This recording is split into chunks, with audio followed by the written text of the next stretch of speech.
Linda, I thought you had standards. Oh my. Oh my. Who appeared at Chiller this year? Do you know or no? Um, Like anybody worthwhile? uh, Probably some Walking Dead peeps. Which, by the way, I have to see last night's episode. I never saw it. you're gonna be bored to death by it. And I'm like, oh, not one of those episodes. Yeah, it's gonna be one of those.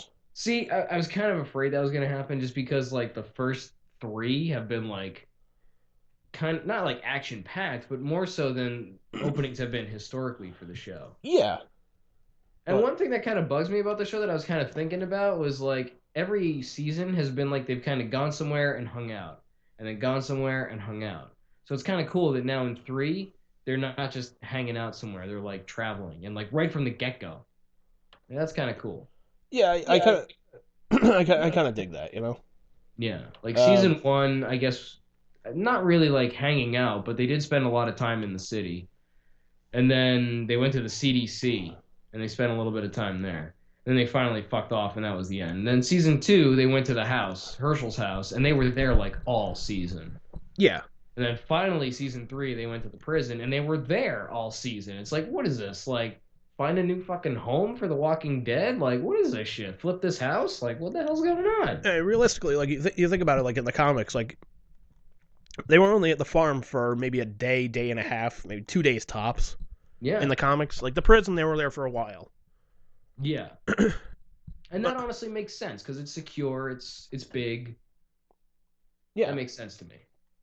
yeah, and you know, I dug it because I was like, you know what, man, deviate the TV show a little bit from the comic books. Like I get that because you don't want people going, well, here's what's gonna happen next. Yeah. You know, nobody wants to be that douche. So, Some people want to be that. well, yeah, Unfortunately. yeah. Douches. Depends on what it is. Like I always got a kick fucking watching those videos of like, you know, the Harry Potter midnight release, you know, book thing at like a Barnes and Noble, and there's a video of some guy driving around in his truck like reading out all the fucking spoilers. Dumbledore died.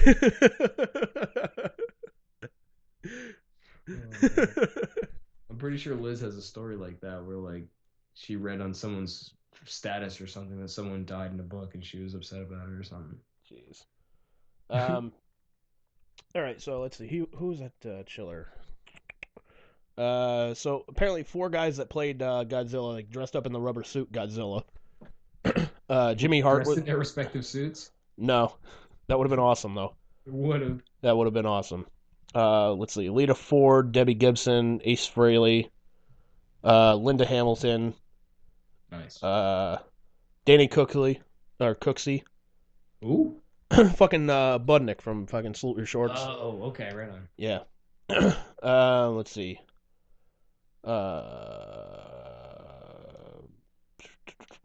Tracy Lords. Bubbles. Yep. um,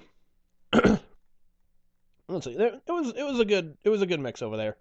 Sounds But the last time I went to Chiller was I want to say I think it was like April this past year or like October last. No, it was April this past year or April this year. Yeah. And like it was me and my buddy's daughter that went down because she's like, oh my god, fucking, you know, people from The Walking Dead are gonna be there. That's gonna be awesome. I want to go meet these guys.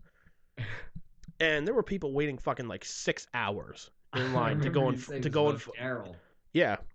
Oh my gosh. And I felt so fucking bad.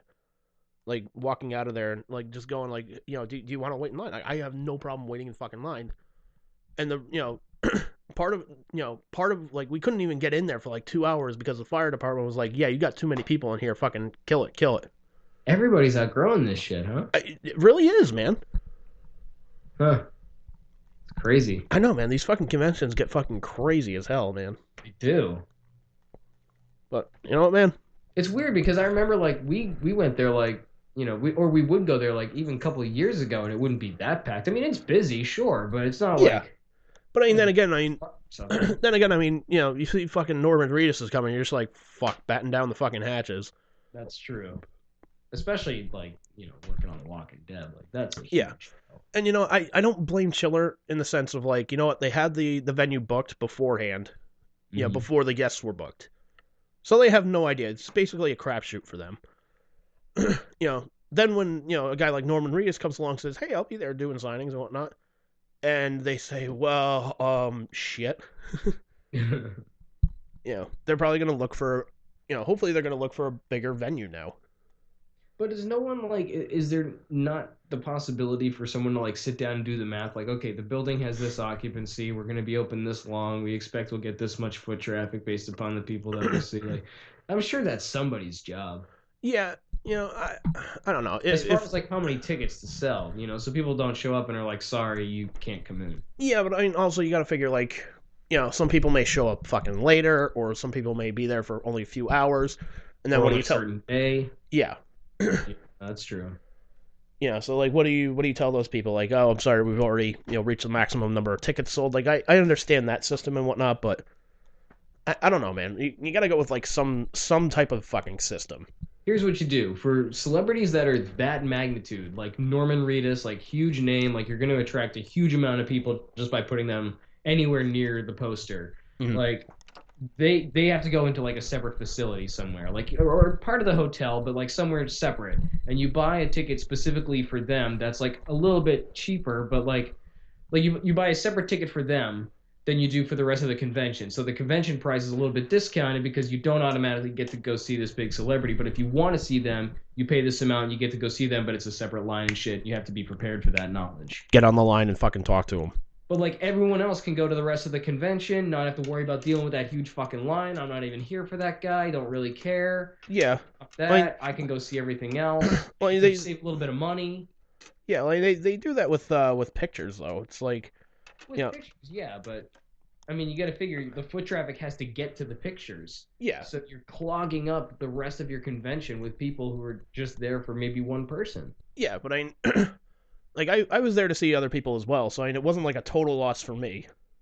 Mm-hmm. It was like I went there, I met Dean Cain, and there was like a couple other people, so which Dean Cain was really cool, so. And you were like, I'm sure no one says this to you, but you were awesome as Superman. I think I was the only guy in line.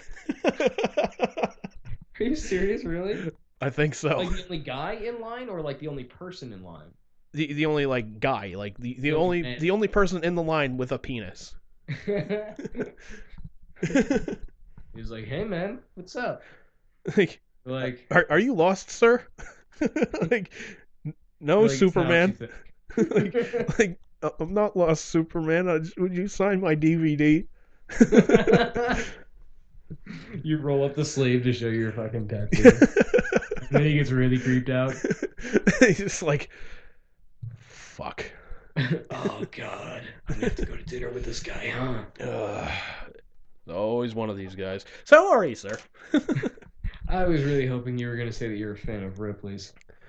Oh, please tell me you're in the middle of a sex change operation, or you're like a burn victim, or some reason for your appearance, please.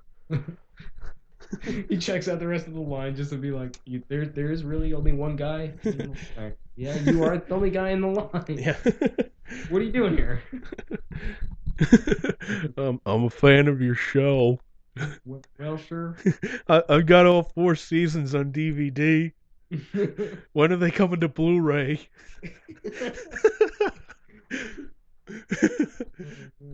How come it's not on Hulu? Netflix that shit. Actually, I don't because I own it. But it'd be nice if I could.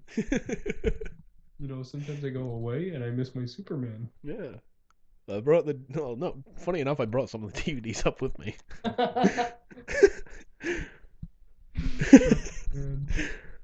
What as cheesy as it was, dude, I fucking dug it. I don't know what. I used to watch it too. It wasn't bad. Plus, it had what's her name there? Terry Hatcher. Yeah, Terry Hatcher. Not the greatest of actresses, but you know what? Damn.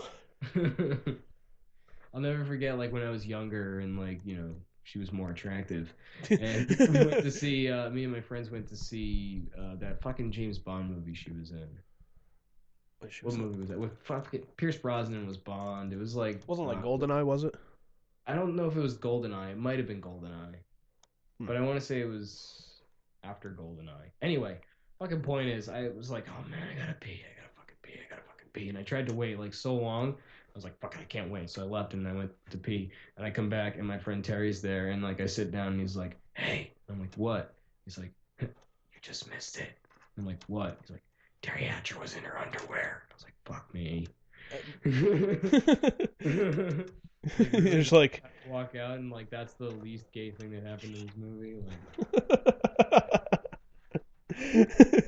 That's the least gay thing that happened in the movie. Like, what was Pierce Brosnan like sucking somebody off? He was probably. I don't know. I wasn't a big fan of him as Bond. Like, dude, Terry Hatcher's in the corner. Fuck her. No, it's just I wasn't a fan of him as Bond. How do you like your cock, Mr. Bond? Shaken and stirred. In my mouth. And up the butt.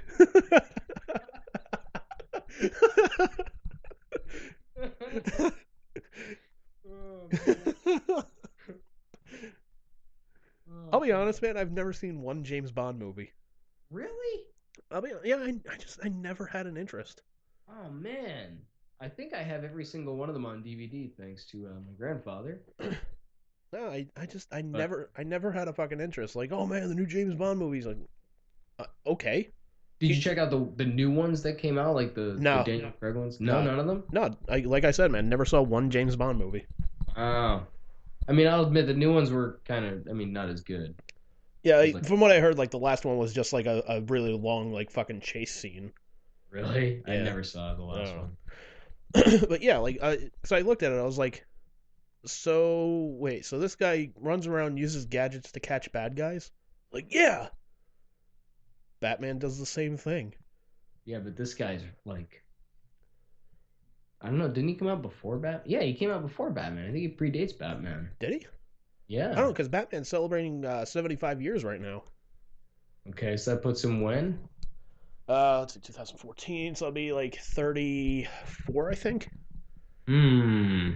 Awfully close. 34, 44, something like that. I don't know when Bond first came out, but there's an old school, because it started as a book. Yeah. In England, and then it became much like, Batman obviously started as a comic book. But then I think the first iteration of James Bond on screen was on TV. So that was probably not until, like, I don't know, the 30s or 40s, so it's hard to say. I don't know, man. I'll check this out, but... But anyway, I mean, it is kind of cool. I mean... Nope. Okay, so let's see. First appearance, Casino Royale, 1953 novel. Oh, okay. Well, there you go. Fuck. There we go. The fuck was the reaction to the noise that you heard, not to the... Yeah. You losing the argument. Yeah, what the fuck was that? I dropped shit. Okay. I'm clumsy.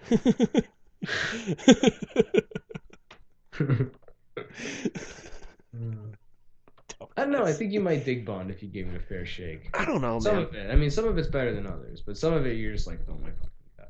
Yeah, I don't know, man. I don't know. To me, James Bond is almost like the fucking 66 Batman, where it's just like he has like the exact right tool for every fucking situation. Like, oh, I've got this fucking tool to help me out here. Yeah, it is kind of like that. Yeah, it's.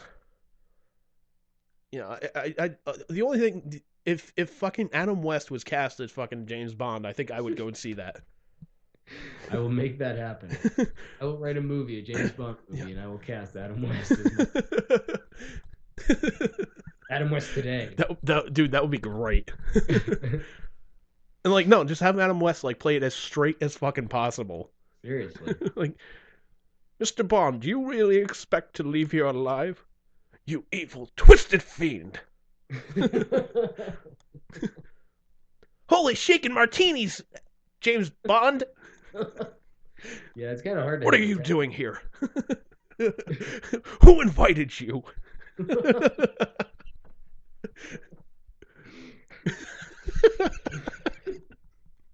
See, that's the fucking James Bond movie I would go watch.